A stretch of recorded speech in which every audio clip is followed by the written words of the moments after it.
to the video. Before we begin, if not already, please take a moment to subscribe. It helps out the channel a lot. And click the bell icon to receive notifications when I upload. Comment your little heart out. And most of all, please enjoy.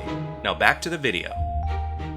You know how some movies prey on our fears? Fear of the unknown, fear of other people, fear of foreign lands. Fears that you will be eviscerated for the simple sin of being American. Fears compounded by a language and cultural barrier that further isolates our protagonists from help. Turistas is one example where people stole tourist organs. The human centipede. Well, you can figure that one out. Eli Roth built on these fears with Hostel and Hostel 2, where tourist trap takes on a whole new meaning. Graphic, disturbing, hand-weakening, a visceral thrill for gorehounds and future serial killers alike. Start taking notes. This is Hostel Part 3. This is Travis, played by Chris Chcoy. New in town, the kind of awkward kid whose head is easily turned by dead-eyed hookers. He wanders into seemingly the wrong room, but it's actually the right room. His room is shared by Anka, yay, and Victor, aww, a young Ukrainian couple who are down with the PDA. Awkward? Come. Your turn. My safe word is really difficult to say. Time for vodka. And don't pretend you didn't see that huge knife. Come on, man. Travis might be in trouble. But Travis has some sense and offers some beer from his own stash. Stovia. One sip of beer and she's showering naked. Yeah, but what happens at 2 beers? Lightweight indeed. Anka collapses. And then Victor. In a refreshing twist, the dweeb is the hunter and the intimidating power couple are victims of the elite hunting club. Yeah, we're good to go. They're taken away into the dark underbelly of Slovakia. Oh wait, this is Vegas, baby! Those commercials make sense now. And now on with the main plot. Scott is leaving to go to a bachelor party in Palm Springs. His fiancée Amy is cool as long as there are no hookers. No hookers! No hookers! No hookers! Carter, played by Kip Pardue, is taking him, and of course there will be hookers. And they're not going to Palm Springs. Not this place again. Victor and Anka wake up in cells, and Anka's taken away. But there's hope? Sorry, wrong number. Scott and Carter meet up with more friends, Mike, played by Skylar Stone, and Justin, played by John Hensley. Apparently still recovering. This whole place is a lab experiment. There are no windows. They pump oxygen in here to keep you awake, give you free booze to keep you drunk. It's all just to take your money. Right up to the guy twisting your arm to be here. Oh, wait. Every bachelor party has that one friend telling the groom not to get married, and he's usually the married one. Marriage is nothing but a 3-ring circus when you think about it. Engagement ring, wedding ring, supper ring. Clowns. Wait, that doesn't work. Scott is being given the eye by Kendra and Nikki. You know the routine by now. They, of course, know a really cool place, practically daring the guys to go with the promise of the freaky stuff.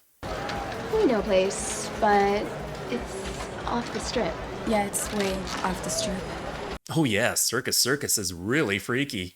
And this is why Uber is beating taxis. You think I'm gonna drive you to the alley where my friends steal your money and cut your heads off? Oh, sorry. This is Lyft. Is anyone gonna say it? These guys are idiots. Well, this is sort of comforting. You know, Vegas is swarming with clubs and women. Some have reasonable rates. Why are they chasing the first 2 that approach them? The wife-to-be calls. She totally knows something is up. All right, you have nothing to worry about. You guys are terrible liars. Keep it in your pants or I'm cutting it off. Love ya! Whenever I'm 80 miles away from my wife, I turn off my fucking phone. No wonder he's miserable.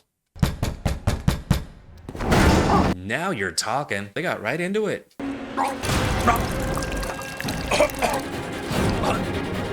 Ugh, is that Zima? Yeah, it's fake. It's all a bit to freak out the out-of-towners. Amy is gonna kill him. Let's go. Where? The champagne room. Married Mike is taken away for some drunken sex with someone not his wife. So that's why they call it the champagne room. I thought it was just painted that color. Kendra has been paid off by Carter to make Scott single, but he's a good boy. No matter, she gets paid either way, so she saves a few miles on the old hoo-ha. Close your mouth, open your legs. Close your mouth, open your legs.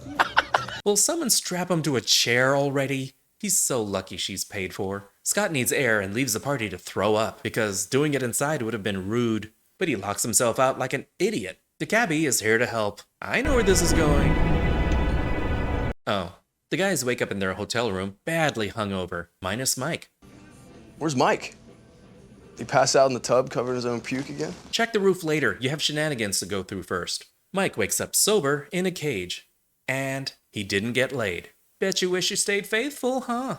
It may be Vegas, but this ain't Britney, bitch. He's the main attraction for rich sickos. Let the bidding begin at $20. Gotta keep things neat, cause shit's about to get messy. I don't like where this is going.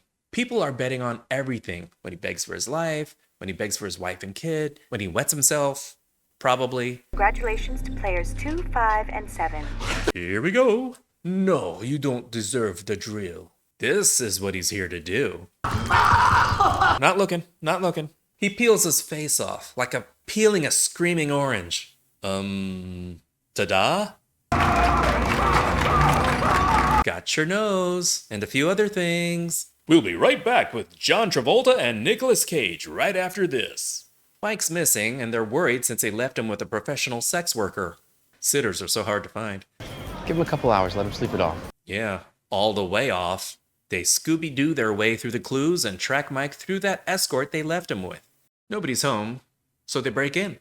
This is pre-COVID, so she probably didn't have to from home. Whatever you do, don't put a black light in this place. You'll probably be able to read by it. The neighborhood watch in this place is really aggressive. They tell them Nikki's missing too. But she's not missing, she's performing. For tonight's performance, we start with a light spritzing. That's not how you douche. Deckish.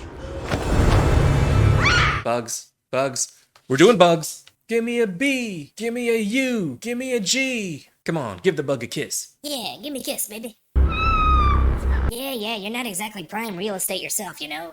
She's sprayed with a sweet syrup, a tank full of hungry roaches. You know where this is going. Come on, guys. I know a shortcut to the butthole. Yay! What happens in Vegas stays in Vegas, right? These guys are committing the cardinal sin of Vegas. They are not staying in Vegas. I got a text from Mike. What is he saying? It says, "Don't worry, not dead. Still have my face. Come here, you will not get murdered, I promise." Good enough for me. Let's go. Yeah, jinkies. Hey, Mikey. Mikey, you in there or what?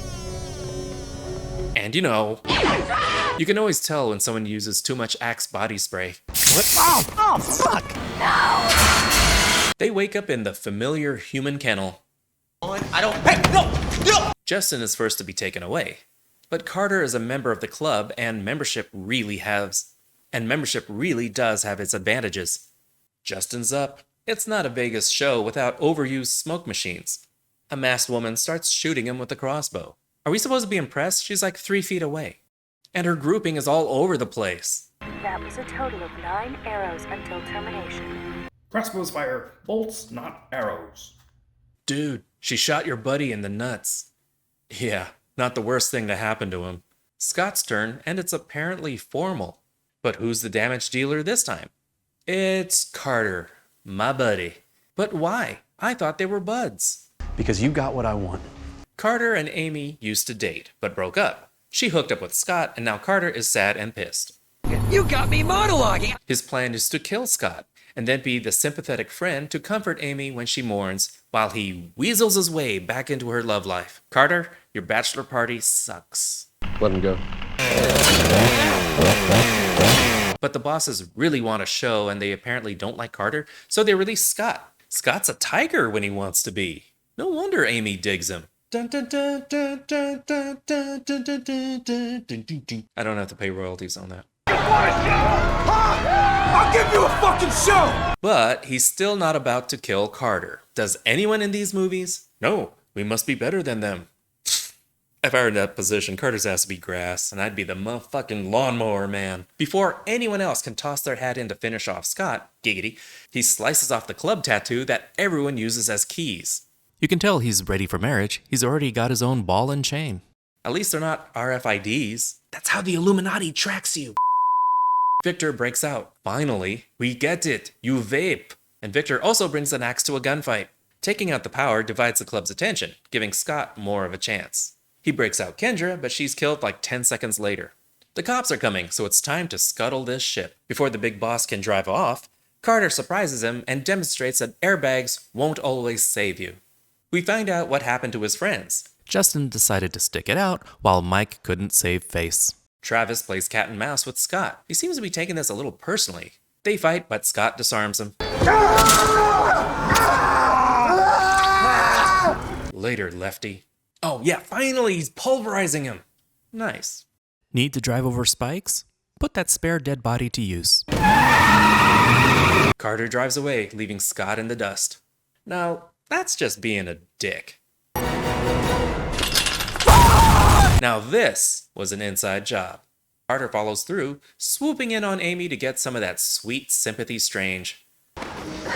You can cry. I don't want to be alone tonight. Score! All according to plan.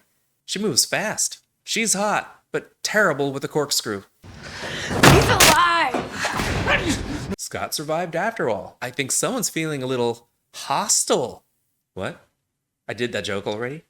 So? I already said it. The genie's out. Deal with it. Editors. Trying my best, man. Trying my best. They tie him up in their basement and rototill Carter to death. Then they have sex on his corpse. Probably. At least a wife-to-be is cool, especially since she warned him. You said no hookers! You said no hookers! No hookers! No hookers! That was Hostel, Part 3. Brian Halasay as Scott is a good guy, trying to stay true to his girl, our flawed hero. Scott's backstory with Amy and Carter gets interesting when it's revealed that Carter's been trying to sabotage their relationship because he still wanted Amy. Not out of love, but possessiveness. Comes to I have no friends. That makes his reasoning kind of weak. He literally says, "You have what I want."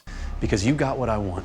If he had a mustache, he'd be twirling it. The friends are likable, but somewhat bland except for a few defining traits. Mike is unhappily married, Justin has a crutch, and Carter, before he was revealed to be the evil mastermind intent on Scott's doom, was the blandest of them all. The gore is pretty sick at times, but oddly more suggestive, and it cuts away quicker. Notice they had to crank up the wince factor on Justin's death with the nut shot.